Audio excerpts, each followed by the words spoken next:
स्पष्ट कर दिया कि यदि ऐसी कोई सड़क है जो माननीय सदस्य को लगता है कि आवश्यकता है उस सड़क की, चाहे रिपेयरिंग हो चाहे नई सड़क हो, तो निश्चित रूप से मुझे बताएं, हम लोग उस पर कार्य करेंगे परीक्षण करवाने के बाद इन पूरा उसका। बहुत बहुत धन्यवाद। अगला प्रश्न है, पूछिए। माननीय मुख्यमंत्री जी ने अपने जो एप्रोप्रिएशन बिल पे कहा था कि विधायक जो हैं वो अपने प्रस्ताव देंगे, उसके आधार पर हम स्वीकृत करेंगे।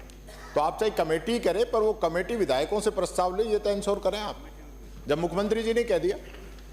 माननीय अध्यक्ष जी, हमारे नेता प्रतिपक्ष जी को बताना चाहूंगी, मैं तीसरी बार एक ही बात रिपीट कर रही हूँ कि अगर यदि ऐसी कोई सड़क है तो आप कमेटी को भी भेज दीजिए और मुझे भी आप व्यक्तिगत रूप से मिलें, तो बिल्कुल उस पे उसका पूरा इंस्पेक्शन करवाने के बाद कि अगर सच्ची में लगता है कि ऐसी सड़क है तो उसको बिल्कुल उसको टेकअप करेंगे। इसमें एक क्लैरिटी की आवश्यकता है। कमेटी किसी के भी कहने से सड़क दे सकती है, जनप्रतिनिधि भी, एमएलए भी, आम पब्लिक भी। एक नंबर बात ये हो रही है, आप अपने क्वेश्चन के जवाब में जो आश्वासन दे रही है वो आप डायरेक्ट दे सकते हैं, वो एक माननीय सदस्य की बात होगी।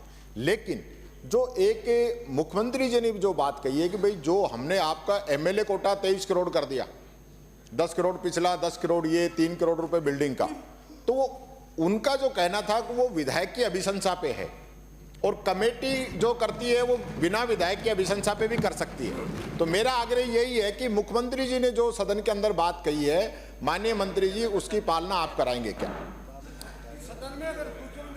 मैं जब आपको बहुत आश्वासन क्लियरली दे ही रही हूँ कि जैसा मुख्यमंत्री जी ने भी बजट रिप्लाई में कहा कि अगर विधायक की अनुशंसा पे हम लोग काम करेंगे, और ये उनकी भी ऐसा नहीं है कि ये जो कमेटी है ये सभी की अनुशंसा लेगी, जाके वास्तविक स्थिति भी देखेगी, उसकी जांच भी करेगी। उसके बाद जो भी प्रपोजल्स आएंगे वो प्राथमिकता से हम लोग देखेंगे कौन सी पहले लेनी है कौन सी बाद में, लेकिन डेफिनेटली वो सारी सड़कें रिपेयर करनी है ना।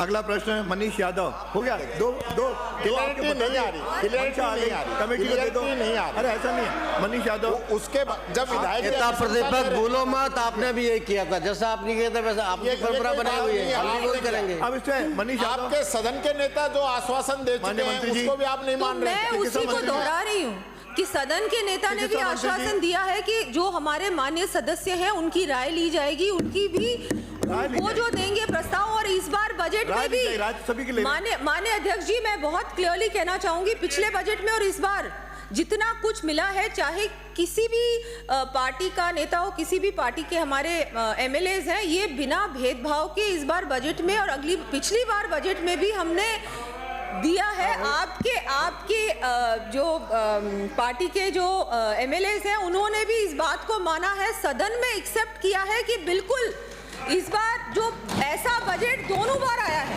जो इससे पहले कभी नहीं आया, और जो पिछली सरकार में हुआ है वो हम होने नहीं देंगे, क्योंकि उस समय भी पता है यही कमेटी, ऐसी ही कमेटी बनी थी, किसी भी हमारे एमएलएज को नहीं पूछा गया था उस समय। मनीष यादव, माननीय मंत्री जी। प्रश्न संख्या 447